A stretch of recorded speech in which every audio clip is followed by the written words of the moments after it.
Hello everyone and welcome back to another video. Now of course my name is Resonant and today I'm going to be doing something that I haven't done in a while. Now anyone that's stuck around the channel for a long time will know that I used to do a lot of PC builds on this channel.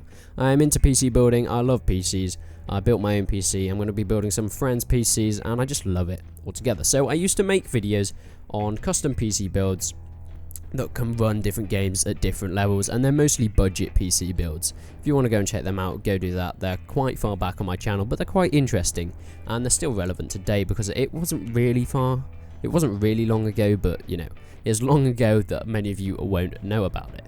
So what I was thinking is, I've had a lot of people asking, will I be able to run Bannerlord? I'm really scared I can't run it on my PC.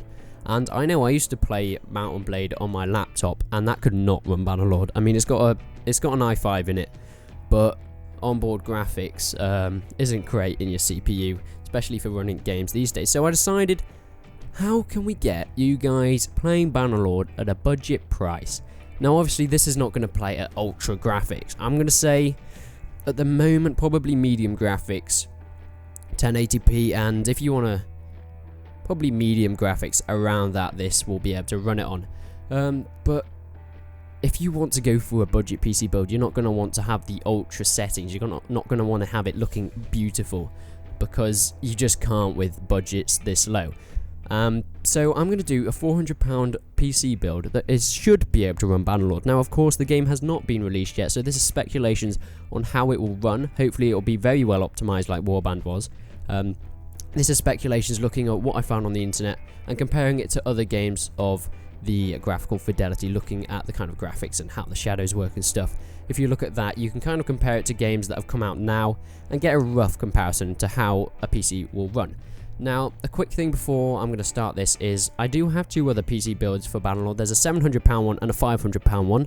If you guys want to spend a bit more and maybe get it up to high, and then obviously the £700 one's going to get it up to ultra, which is a really good budget PC build, especially for running a Bannerlord. A lot of people think that you can't get stuff onto Ultra unless you spend thousands on a PC. Well, you know what? Think again. So yeah, I do have a £700 Bannerlord PC build lined up if you guys want to see that, and of course a £500 one if you want to spend a bit more to be able to play Mount and Blade at high FPS and high graphic settings. But for now, we're sticking with a £400 Bannerlord build, and this way you guys should be able to play it, and it's going to become more accessible to you because a lot of people have asked. So let's get into the video. So to start with, we're going with an AMD build this time. Obviously, we're not going to know how well Mount and Blade runs until it actually comes out. A lot of games such as Arma 3 run really well on Intel CPUs since Intel have better performance per core, and AMD have more cores generally at the same price range. So there's a lot of games that run well on AMD CPUs but a lot better on Intel, such as Arma 3, which you need more power per core for that game because of the optimization on it. But we don't know how well Bannerlord is going to be optimized. So because it's a budget PC build, I decided to go with AMD because they make some really nice budget CPUs. Now, this is the AMD FX 6300 running at 3.5 GHz. It is a 6-core processor. You may be thinking, wow, that's a lot of cores, but really AMD cores, it's more about quantity, not quality of their cores. I mean, obviously, when I say that, I don't mean they make badly made cores. They make amazing CPUs. It's just each core has less power than an Intel CPU, but they have more cores, so it's kind of making up for it, if you know what I mean. So AMD CPUs are known for overheating if you try and overclock them with a stock cooler. So for overclocking, I would get a CPU cooler, and I've added this into the price, so you are going to be able to shave some of this price off if you really need to. This is the Cooler Master Hyper 212 Evo. Now, overclocking your CPU has a lot of benefits, but it has a few disadvantages, and it will make your CPU hotter. Overclocking with a stock cooler is going to make it very hot, and you're going to have a few problems in the future, and you may even blow your CPU. So you're going to want a proper cooler if you're going to overclock. Now, this is a cheap cooler, 30 quid, but this is a very well-known one for being a good starter overclocking cooler. If you guys want to overclock this AMD CPU, overclocking basically speeds up the core clock in it, and that means it can run games, do calculation faster, and basically you'll have a faster running CPU, so you can get higher FPSs on most games. Now, motherboards, you don't really need to go full out on. You don't need to spend hundreds of them. If you get a motherboard that has everything you need, simple, you can spend very little money at all. This is a £33 motherboard, or you'll be thinking, that's a bit of a crappy motherboard. Well, it's by Gigabyte, who are very well known for making high quality stuff, and it's got everything you need. It has all the stuff for the CPU, it has enough RAM slots, it has actually upgradability for RAM slots actually, and it can basically hold everything you need here. So with motherboards, it's not going to affect the performance if you spend less money.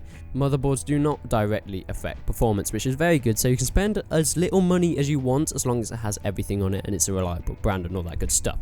So this is the Gigabyte GA78LMTS2 Micro ATX motherboard with the AM3 Plus socket, which is perfect for this CPU.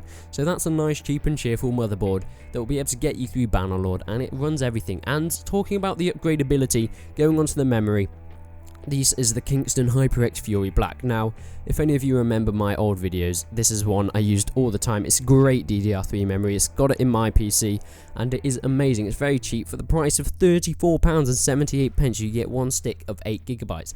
Now, you could get 2 sticks of 4GB and use dual channel memory, which makes it run a tiny bit faster, but with this motherboard being able to support 16GB of RAM, that means later on, if you want to, you can upgrade and buy another stick of 8GB, so then you've got 16GB of RAM instead of buying the 2 which means you're stuck with 8 until you have to change them completely. So this is a really good cheap DDR3 bit of RAM, and it is extremely good. It's very high quality. I've had no problems, and it runs very, very fast. So I would definitely recommend this RAM, the Kingston HyperX Fury Black. Now, storage is a bit of a no-brainer. I would go with either the Seagate Barracuda or the Western Digital Caviar Blue. These are good 1TB hard drives, 7200 RPM. This is a standard speed for hard drives at the moment. It's very fast, you can load everything on it, but you can store everything on it. 1TB is enough to store all your games, all your music, and all your completely legally downloaded movies. So, yeah, so if you kind of want a good hard drive, you don't want to record too much, but if you're just doing it to store games and all the stuff on your computer, 1TB is more than enough. So this is a really good one, coming in at £45.78 for the Western Digital Caviar Blue, and a similar price for the Seagate Barracuda, which I have in my PC.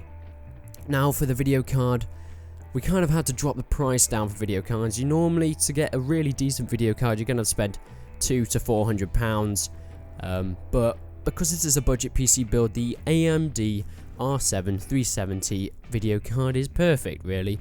I mean, it's a good mid to low budget AMD card, and it runs games brilliantly. I think it will be able to run Bannerlord absolutely perfectly for people that don't want to have the ultra graphic settings but still want it to look nice and have fairly high frame rates. So this card is a good budget card, and it's only £112, so you're kind of getting a bargain on it at the moment. Since the new graphics cards, the new generations have come out, all the old ones have gone down a bit. This is actually one generation ago, this graphics card, but it's a very decent graphics card for the price. It is 2GB, which should be okay for Bannerlord, but the video RAM that you have on a graphics card determines how many textures, shadows and things you can render in at once. 2GB is about right at the moment.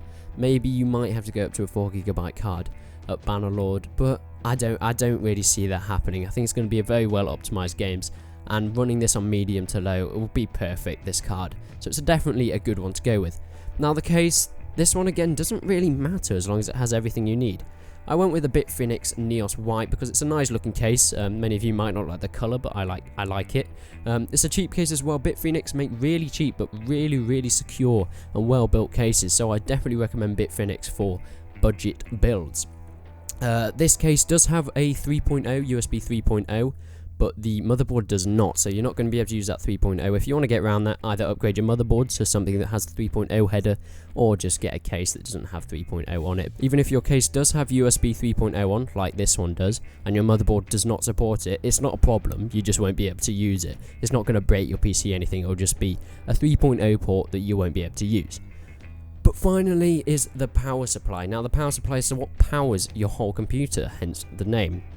Now, EVGA make really nice power supplies. They're very good budget power supplies, and I've heard that people haven't had any problems with them. I don't have one myself, I have a Corsair one. Corsair are also a very reliable brand. I would definitely recommend Corsair for more advanced PC builds because they are extremely reliable, no problems whatsoever. But EVGA are very reliable again, and they are very cheap power supplies as well. So they're a good PC budget power supply company to go with. This is the 430 watt 80 plus certified ATX power supply, and that's going to be powering your whole thing. But apart from that, that's pretty much it. So this PC, I would say running Mount and Blade Bannerlord medium settings, I don't know, pushing to high, I don't quite think it'll be able to push to high. The 500, 700 definitely, 700 all the way up I would say to ultra, because at the moment Bannerlord looks like it's going to be a very well optimized game, and you're not going to have a massive specs to play it, so you're not going to need massive specs to play it, so I don't think that's going to be too much of a problem. So if you guys agree with this build, a lot of you might not know how PC building works. If you don't, just leave some questions and I'll answer them down below. I can do a lot more of these PC builds if you want me to. I used to do these a long time ago. I used to do a lot of them, but I've kind of died off doing them since medieval gameplay has kind of taken over, and that's what you want to see. But this is very relevant for the questions that have been asked to me. So remember to leave a comment if you want to see the £500 and the £700 Bannerlord builds. Maybe if you want to go up, then I can do whatever price you really want. I wouldn't really say below £400. You're not going to be able to get anything that's really going to be able to play it at all. I would say below £400 unless you're very lucky or you get second hand. But this is all, of course, new components. So thank you guys for watching. If you enjoyed the video, remember to leave a like, stay subscribed for more Bannerlord content in the future, and of course all warband content and things like that. Medieval gameplay is where this channel is heading. So thank you guys for watching this video. Remember to leave your comments on what you want me to do for the next PC build videos if you want to see them, if this was helpful. But until then, I will see you in the next one.